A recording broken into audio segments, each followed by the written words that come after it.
mitigation Okay, talk. so Paul, so we're about an hour out of Salt Lake City. We're on the Provo River, and this is a restoration site, but it's also mitigation for some dam construction up there, right?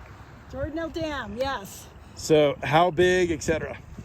Well, our project, Provo River Restoration Project, was mitigation for the construction of Jordanelle Dam and other water development projects in the watersheds. Originally, these ponds here, these big mitigation cells specifically, there's 18 ponds here on the north end and then 16 down on the other side of the highway. Those were designed, for specifically Jordanelle Dam, but then our project came in and it was a little bigger scale. It kind of rectified the Provo River project, which was done in the 50s, which was kind of the opposite. It was a channelization project. It pushed the whole river up against the hillside and kept it pinned in, Channels, within riprap banks. So our project came and kind of undid what the Bureau had done 100 years before that. And the motivation for that was just because they wanted to do it, or was it endangered species motivation? What was why do it? It started in 92, right? Yes, the dam was constructed in 93. It was already the mid 80s when they were talking about the construction of the dam. Our agency wasn't even a thing until the early 90s. 1995, I think, is when CUPCA, the Central Utah Project Completion Act, was passed. I think that was 95, or maybe that was 92. Yeah, anyway, it was in the 90s. But by the time the dam came and our agency came online, we were involved in mitigating some of these big water projects. And Jordanelle was the big trophy project that a lot of people wanted to get done. Originally, it was planned a long time ago, but it was originally for agricultural use down in central Utah. But of course, you mean this the dam itself? Yes. But of course, over the decades, the uses there was more of a demand for municipal water, and so they needed the water in the Salt Lake and Utah valleys, and so Jordanelle is very valuable for that. And plus, it's a hydroelectric dam; it produces electricity.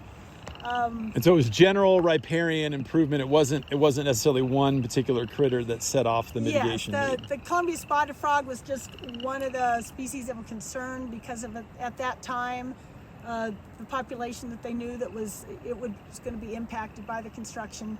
And that's a state listed species or federal listed species or both? It was petitioned to be federally listed at the time, so it was kind of in the spotlight. Okay. But there's Eutselates tresses here that was a listed species and still is. It's listed as threatened right now. There were also, they were doing bird surveys. They were doing, they were kind of studying some other species, but the frog did get a lot of attention. They actually paid me to go count frogs. So, but everything, of course, is connected, right? So sure. But was it a formal? So we have a habitat conservation plans, multi-species. So is it something formal like that, or was it just hey, we're messing these things up, let's just do it, it's the right thing? Through the petition, Fish and Wildlife Service, they had to go through the whole steps.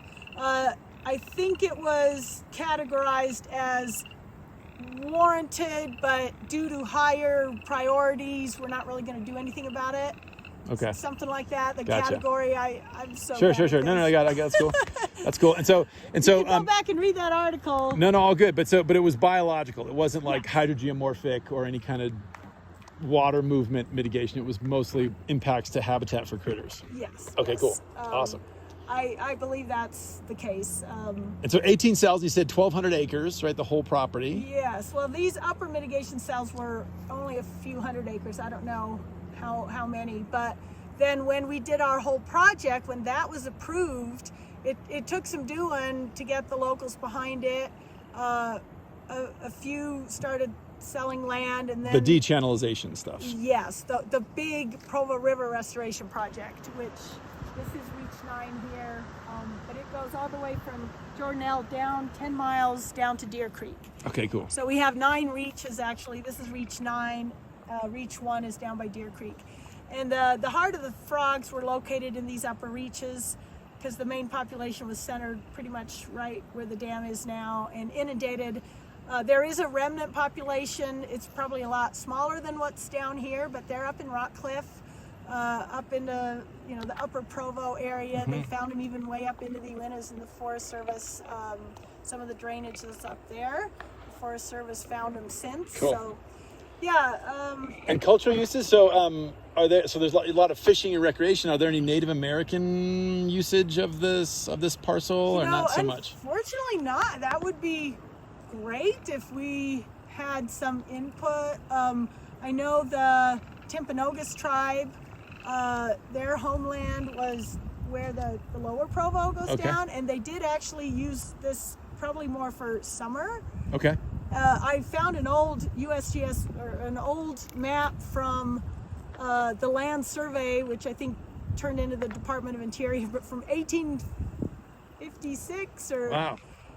There's an old map that right where Utah Lake Wetland Preserve is, it says Indian Preserve on it, kind of a Spanish Fork area, which was probably the Timpanogos Indians.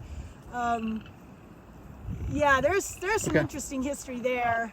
And then the Utes were actually in Colorado, and they got relocated when the gold rush was happening, right? So they got moved to Utah, and then the Timpanogos were consolidated with the Timpanogos at the reservation in Duchesne County. Okay. And yeah, that reservation was originally 4 times the size it is now. I mean, it's a complicated history. Oh, totally. Yeah. So people fish here. Are there any other food provisioning? People do any other, like, I don't know, berry gathering or anything like that here? Foraging has started to be kind of a popular thing. We don't really, have any management directly related to that. Maybe in the future, it's been 25 years, you have to update these management plans, and there's different issues now than there was 25 years ago. Yeah, I won't tell you where the wild asparagus is. Cool. And no, if you want to, I'll share. No, it's all good. No, it's all good.